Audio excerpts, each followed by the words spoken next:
Delight IAS के इस उभरते मंच पर आप सभी का एक बार फिर से स्वागत है। तो फाइनली ब्रिटेन के नए प्रधानमंत्री के नाम की घोषणा अब हो चुकी है और लिज ट्रस जो हैं ये ब्रिटेन की नई प्रधानमंत्री होंगी, तीसरी महिला प्रधानमंत्री हैं और इन्होंने भारतीय मूल के ऋषि सुनक को लगभग 20,000 मतों के अंतर से हरा दिया है। तो क्या है मुद्दा, समझने का प्रयास करेंगे। हम लोग न्यूज़ तो देखेंगे ही, लेकिन सबसे ज़्यादा जो हमारा फोकस है भारत और ब्रिटेन के संबंधों पर रहेगा। ऐतिहासिक दृष्टिकोण क्या है उसको भी देखेंगे, वर्तमान में कौन कौन सी चुनौतियां भारत और ब्रिटेन के संबंधों में हैं तथा किस तरह से उनको दूर किया जा सकता है, इन सब मुद्दों पर पूरी ही गहराई के साथ हम लोग विश्लेषण करने का प्रयास करेंगे। जल्दी से देखते हैं चीज़ें क्या हैं आखिर। देखिए, ऋषि सुनक को हरा दिया है, भारतीय मूल के थे ये। और जो लिज ट्रस हैं उन्होंने जो सबसे बड़ा जो वादा किया है इलेक्शन में, वो उन्होंने बोला कि ब्रिटेन में जो भी आर्थिक स्थिति खराब है ना, उसके लिए वो तत्काल कर कटौती के संकल्प को लागू करेंगे। ठीक है, सबसे बड़ा जो वादा उन्होंने अपने मतदाताओं के साथ किया है, इसी चीज़ को लेकर वो जीती भी हैं। तीसरी महिला प्रधानमंत्री हैं। इससे पहले मार्गरेट थैचर को हम लोगों ने देखा, थेरेसा मे को देखा और अब जो है लिज ट्रस उस जगह पर ब्रिटेन की नई प्रधानमंत्री बनेगी। ये सब फैक्ट हैं, जल्दी से थोड़ा देख लीजिए। और ब्रिटेन में एक्चुअली लिज ट्रस जो हैं ये बन तो गई हैं ब्रिटेन की प्रधानमंत्री, लेकिन इनके सामने सच में मुसीबतों का एक पहाड़ है। वो कैसे है देखते हैं जल्दी से। ऊर्जा की कीमतें जो है ना ब्रिटेन में, वो आसमान छू रही हैं। मतलब आप सोचिए कि बहुत ज़्यादा ऊर्जा की कीमतें हैं ब्रिटेन में इस समय। ठीक है, बहुत सारे वर्कर्स जो हैं स्ट्राइक पर जा चुके हैं। देश में महंगाई की जो सालाना दर है वो 10% से भी ज़्यादा है। ये बहुत ज़्यादा है। भारत में क्या लगभग दर रहती है या किस तरह की सीमा हम लोगों ने रखी हुई है, 2 से 6% के बीच में। ठीक है, इतनी महंगाई होनी चाहिए, लेकिन ब्रिटेन में देखिए कितनी महंगाई है, 10% से ज़्यादा जा चुकी है। और हालिया अनुमान भी ये बताते हैं कि ये अभी लगभग 15% तक जाने की संभावना है। तो महंगाई काफ़ी ज़्यादा है। महंगाई की वजह से जीडीपी कमज़ोर हो चुकी है और देशवासी इस बात से खासे नाराज हैं कि रोज़मर्रा की चीज़ों के लिए उन्हें काफ़ी कीमत चुकानी पड़ रही है। ठीक है, तो कहीं ना कहीं पर सबसे बड़ा जो संकट अभी ब्रिटेन में वो आर्थिक संकट चल रहा है। ये मुझे लगता है कई देशों में एक साथ है। आप सोचिए, आर्थिक संकट चीन में भी है ना, हम लोगों ने कुछ दिन पहले पढ़ा था, और अब ब्रिटेन की भी हम लोग बात देख रहे हैं। ठीक है, तो ये सब चीज़ें हैं। 2016 में जब ब्रेग्जिट का जनमत संग्रह हुआ था ना, आपको पता है ना ब्रेग्जिट क्या है, जल्दी से देख लीजिए। यूरोपियन यूनियन से ब्रिटेन अलग हो गया है। ठीक है, इसके लिए 2016 में एक जनमत संग्रह कराया गया था और लोगों ने इसके पक्ष में मतदान दिया था कि हम जो हैं वो ब्रेग्जिट चाहते हैं। ठीक है, ब्रेग्जिट चाहते हैं मतलब हम ब्रिटेन से अलग होना चाहते हैं। तो ब्रिटेन अलग हो गया यूरोपियन यूनियन से। अभी लगभग वो प्रक्रियाएं भी कंप्लीट हो चुकी हैं। तो उस समय पौंड की हालत बड़ी खराब हो गई थी और अभी भी अगर आप वर्तमान स्थिति भी देखेंगे ना, तो पौंड की स्थिति बहुत ज़्यादा अच्छी नहीं है डॉलर के मुकाबले में। तो ये सब क्या है, ये सब चुनौतियां हैं किसके सामने, लिज ट्रस के सामने, ब्रिटेन में। ठीक है, तो हम लोगों ने देखा कि ये लोग जीत तो गई हैं ये, लेकिन इनके सामने बहुत बड़ी चुनौतियां अभी बरकरार हैं। देखते हैं किस तरह से ये लोग सब मतलब ये लिज ट्रस जो हैं वो अपने नेतृत्व से किस तरह से इन चुनौतियों से मुकाबला करती हैं। अब हम लोग जो हमारा मेन मुद्दा है ना, भारत और ब्रिटेन के संबंध, उस पर जल्दी से देखते हैं। देखिए, जो न्यूज़ हमने देखी ना, उस पर जो प्रश्न बनता है वो यही बनेगा भारत ब्रिटेन को लेके। और लिज ट्रस अगर ब्रिटेन की प्रधानमंत्री बनी है तो भारत के संबंध, भारतों के साथ उनके संबंध जो है किस दृष्टिकोण, किस दिशा में जाएंगे, ये सबसे बड़ा एक प्रश्न बनता है। ठीक है, भारत के साथ उनके संबंध कैसे रहेंगे, ये भविष्य के गर्भ में है। ठीक है, अभी इसके बारे में कुछ ज़्यादा कहा नहीं जा सकता है। कोशिश यही रहती है सभी ब्रिटेन के प्रधानमंत्रियों की कि भारत के साथ संबंध अच्छे बना के रखे जाएं। देखिए, सबसे पहले आप ना जो भारत ब्रिटेन संबंधों में शुरुआत है ना, वो उपनिवेशवाद की को लेकर समझ लीजिए क्या है चीज़ें। देखिए, प्रतिकूल विरासत है। ब्रिटेन ने भारत पर लगभग 200 वर्षों तक राज किया है, ये तो फैक्ट किसी से छुपा है नहीं। ठीक है, इससे क्या है, आप कोई देश है जो आप पे लगभग 200 साल तक जिसने आपको उपनिवेश बनाकर रखा है, आप पर एक तरह से भारत को पूरी तरह से लूटा गया। ठीक है, आर्थिक दृष्टिकोण से भारत को, सामाजिक दृष्टिकोण से कई क्षेत्रों में भारत को पंगु बना दिया गया। ऐसे देश के साथ संबंध किस तरह से अच्छे होंगे, ये कहीं ना कहीं पर जब देश आज़ाद हुआ था ना, तो सबसे बड़ी चिंता और चुनौती यही थी कि ब्रिटेन के साथ संबंध अब किस तरह से आगे लेके जाए जाएं। ठीक है, हालांकि अच्छी बात ये हुई द्वितीय विश्व युद्ध के बाद, ठीक है, 1945 के बाद, कि ब्रिटेन जो है वो सुपर शक्ति नहीं रहा था। अमेरिका, यूएसए और यूएसएसआर, ये मेन शक्तियां निकल के बाहर आई थी। ठीक है, वैश्विक स्तर पर। तो हमें लगा कि ब्रिटेन अब देखिए सुपर पावर तो है नहीं, और उपनिवेशवादी चीज़ें जो हैं वो अब कहीं ना कहीं पर उतनी आसान नहीं रही हैं। तो ब्रिटेन के साथ भारत ने अच्छे संबंध बनाने जरूरी समझे, क्योंकि ब्रिटेन जो है ना, भारत के साथ आप सोचिए, ब्रिटेन 200 साल भारत में शासन किया है। तो भारत की संसदीय व्यवस्था, भारत में शासन की जो प्रक्रिया है वो कहीं ना कहीं पर ब्रिटेन से ही निकली थी, और समानता भी है इसमें। तो इसलिए भारत ने सोचा कि हम ब्रिटेन से पूरी तरह से दूर नहीं रह सकते, हमें संबंधों को आगे ले जाना ही होगा।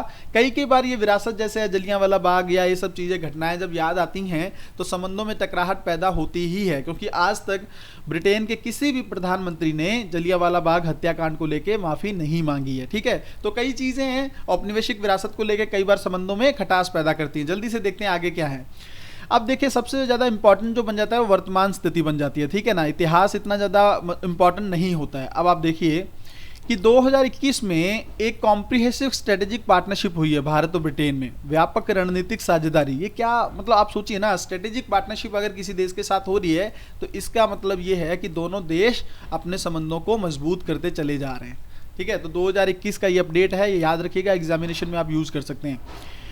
अब ये क्या बोला गया है, नौकरशाही को दोनों देशों द्वारा, जो दोनों देशों की नौकरशाही है उसको ये आदेश दिया गया है उच्च नेतृत्व द्वारा कि आप 2030 तक ना भारत और यूके के संबंधों को लेकर एक रोड मैप तैयार करिए। ठीक है, एक रोड मैप तैयार करिए जिसमें हम किस तरह से जो संबंध हैं वो बेहतर दिशा में आगे ले जा सकते हैं। तो ये भी एक चीज़ है, अपडेट है। दूसरा, आप सोचिए कि विदेश सचिव जो हैं ब्रिटेन की, उनकी हाल ही की जो यात्रा हुई ना, उसमें उन्होंने ये बोला, देखिए इसमें ये मुद्दा है क्या, समझ लीजिए। यूक्रेन के साथ रशिया का युद्ध चल रहा है। ठीक है, हम लोग जानते हैं इसको लेकर, ये युद्ध चल रहा है। तो इसको लेकर ना ब्रिटेन किसके पाले में रहेगा, पश्चिम का देश है ना, ये पश्चिमी देश है। तो पश्चिमी देश में मुख्य देश कौन है, अमेरिका है और ब्रिटेन है। तो ये लोग ये चाहते हैं ना कि भारत आलोचना करे रूस की, और रूस के साथ ज्यादा रणनीतिक संबंध रखे ना भारत। ये दोनों देश ये चाहते हैं। अब भारत के, हम लोगों ने कई बार इस बारे में चर्चा कर ली है कि रूस जो है भारत के साथ ऐतिहासिक तौर पर बहुत अच्छे संबंध रहे हैं। जब यूएसएसआर था, ठीक है, तभी भारत के संबंध मौजूद थे। रूस के साथ भी भारत के संबंध मौजूद है। हमारा जो रक्षा आयात है वो ज़्यादातर हमारा जो है वो रूस से ही होता है। तो ये सब चीज़ें हम इतनी आसानी से कैसे ख़त्म कर सकते हैं। और वैसे भरोसे के लायक भी जो है ना, अगर हम भरोसे के मामले में भी देखें तो अमेरिका और ब्रिटेन की जगह हम रूस की तरफ ज़्यादा देखेंगे कि रूस जो है वो ज़्यादा भरोसेमंद मित्र है। तो इसलिए ये दोस्त ये चाहते हैं। तो यहाँ पर थोड़ी सी कई बार ब्रिटेन और भारत के संबंधों में थोड़ी खटास भी पैदा होती है। अब ये देखते हैं, यूके और भारत समुद्री क्षेत्र में अपने सहयोग को मजबूत करने पर सहमत हुए हैं। ठीक है, देखिए ना, इंडो पैसिफिक का जो क्षेत्र है, इंडो प्रशांत का जो क्षेत्र है, उसमें पता है कि अमेरिका और भारत मिलकर सहयोग कर रहे हैं। तो ब्रिटेन से को चीन से दिक्कत है। चीन का बढ़ता दबदबा ब्रिटेन के लिए भी अच्छी बात नहीं है। तो ब्रिटेन चाहता है कि चीन को काउंटर करने के लिए वह भारत और अमेरिका के साथ मिलकर प्रयास करे। तो समुद्री सहयोग मजबूत हो रहा है। अब ये देखिए, ये सबसे बड़ा मुद्दा है भारत और ब्रिटेन के संबंधों में। जब से ब्रेग्जिट हुआ है ना, ब्रिटेन अलग हुआ यूरोप से, यूरोपियन यूनियन से, तो ये प्रयास है कि वो एफटीए करे भारत के साथ। ये चर्चाएं काफ़ी टाइम से चल रही हैं, लेकिन डील फाइनल नहीं हो पा रही। कुछ संबंधों में, कुछ अभी इन मुद्दों को लेकर, एफटीए के कुछ प्रावधानों को लेकर दोनों देश को आपत्ति है। अब आप देखिए कि ये बहुत बड़ा एक संबंधों में, आप सोचिए कि बड़ा आयाम हो सकता है ये। क्यों? क्योंकि इसको लेकर अब जो नई प्रधानमंत्री बनी है ट्रस, उनसे ये अपेक्षा की जाती है भारत की तरफ से, तो इसकी जो वार्ताएं हैं वो जल्दी संपन्न हो।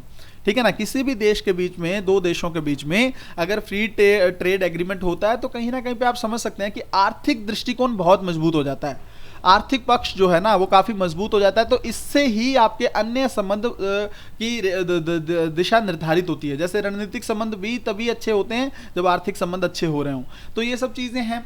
अब ये देखिए कि पांचवी, अभी हम लोगों ने कुछ दिन पहले चर्चा की थी कि भारत जो है वो पांचवी सबसे बड़ी अर्थव्यवस्था बन चुका है और ब्रिटेन अब 6 स्थान पर आ चुका है। तो इन दोनों देशों के बीच में अगर ये ऐसा कोई एफडीए संपन्न होता है ना, तो बहुत बड़े स्तर पर एक आर्थिक जो पक्ष है वो दोनों देशों का मजबूत हो जाएगा और वैश्विक पैमाने पर कहीं ना कहीं पर दोनों देश काफी आगे बढ़ पाएंगे। तो ये चीजें हम लोगों ने देखी। अब हमें ये देखते हैं कि ये महत्वपूर्ण है क्यों।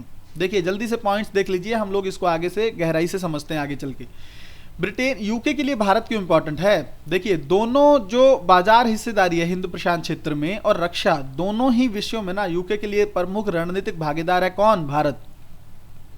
ठीक है, एफटीए का संपन्न होना, अगर सफलतापूर्वक एफटीए संपन्न होता है ना, तो ग्लोबल ब्रिटेन की जो उसकी महत्वाकांक्षा है ना, वो चाहता है कि मेरा एक नाम फिर से स्थापित हो, जो पहले ब्रिटेन था, ठीक है, एम्पायर था उसका, तो वो अपनी उस महत्वाकांक्षा को भी पूरा कर पाएगा, ठीक है। अपने एक वैश्विक अभिकर्ता के रूप में अपने आप को सुदृढ़ कर रहा है ब्रिटेन, ठीक है। तो जितने भी मौजूदा अवसर हैं, ठीक है, उसमें आप सोचिए कौन सी ऐसी अपॉर्चुनिटी है जिसमें भारत को आप सेंटर में नहीं रख सकते।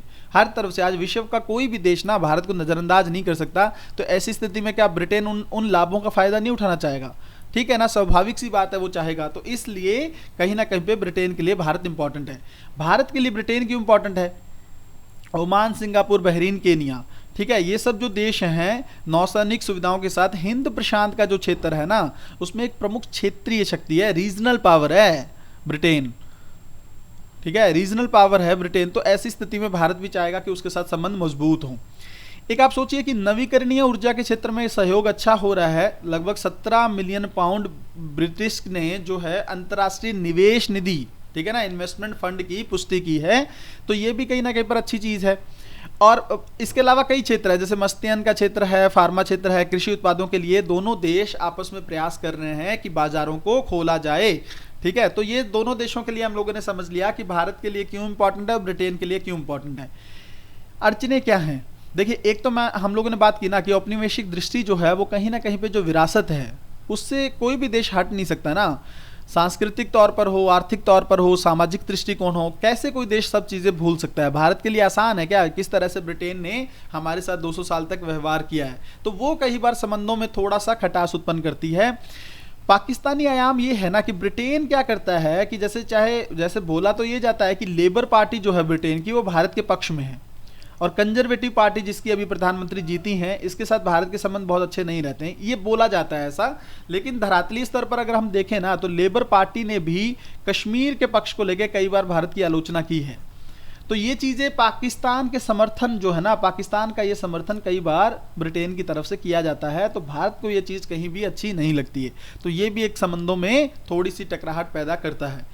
ब्रिटेन की घरेलू राजनीति, ये वही पॉइंट है, इसको आप समझ लीजिए कि दोनों पार्टियों को लेके ना, जैसे नई दिल्ली में एक इस तरह की धारणा रही है भारत में कि जो कंजर्वेटिव पार्टी है ना, उसके साथ भारत के संबंध अच्छे नहीं रहे। भारत को आज़ादी देने के टाइम पे भी ना लेबर पार्टी का रोल बहुत बड़ा रहा था, तो तब से ऐतिहासिक दृष्टिकोण से हम चीज़ें समझते हैं कि कंजर्वेटिव पार्टी से रिलेशन अच्छे नहीं रहे हैं। तो ये कई बार अगर मान लीजिए लेबर पार्टी आती है तो संबंध उतने अच्छे हो जाते हैं, अगर कंजर्वेटिव पार्टी रहती है तो संबंध उतने अच्छे नहीं रहते हैं। तो ये सब चीज़ें हम लोग अच्छे से देख सकते हैं। अब लास्ट में हमें एक बड़ा इंपॉर्टेंट चीज़ें समझनी है। देखिए, भारत ब्रिटेन अमेरिका और अमेरिका चीन, चारों देशों को लेकर जल्दी से देखते हैं। देखिए, हम लोगों ने कई बार देखा है सुपर पावर बनना चाहता है चीन। इसके लिए इसको क्या करना होगा? अमेरिका और ब्रिटेन को दबाना होगा। उसका कारण है, पता है क्यों? इन देशों को दिक्कत क्या है? दिक्कत ये सबसे बड़ी ये हो जाती है क्योंकि चीन जो है ना वो साम्यवादी देश है, और ये दोनों दो देश है ना ये पूंजीवादी देश हैं। तो विचारधारा की भी लड़ाई है, ठीक है ना, विचारधारा की भी लड़ाई है। ये साम्यवादी देश है, तो ये चाहता है कि अगर ये सुपर पावर बन गया तो पूंजीवादी विचारधारा का दबदबा कम हो जाएगा ना। तो ब्रिटेन और अमेरिका कभी ये चाहेंगे क्या? कभी नहीं चाहेंगे। इसलिए जो चीन की महत्वाकांक्षा है ना कि वर्ल्ड पावर में वो विश्व शक्ति बनना चाहे, इसको ये दोनों देश काउंटर करना चाहते हैं। और भारत के साथ समस्या क्या है कि चीन जो है वो भारत के साथ रिश्ते अच्छे नहीं बना के रखता है। लद्दाख में चिंताएं, कई बार हम लोगों ने डिस्कस किया है, लद्दाख में चिंताएं उत्पन्न करता है, अरुणाचल प्रदेश में करता है, तिब्बत के मुद्दे को लेके, दलाई लामा को लेके आलोचना करता है भारत की। तो ऐसी स्थिति में भारत की एक मजबूरी बन जाती है कि वो ब्रिटेन और अमेरिका के साथ थोड़े से संबंध मजबूत करे, ताकि ये तीनों देश मिलकर किसको काउंटर कर पाए? चीन को। समझ गए ना आप चीज़ों को?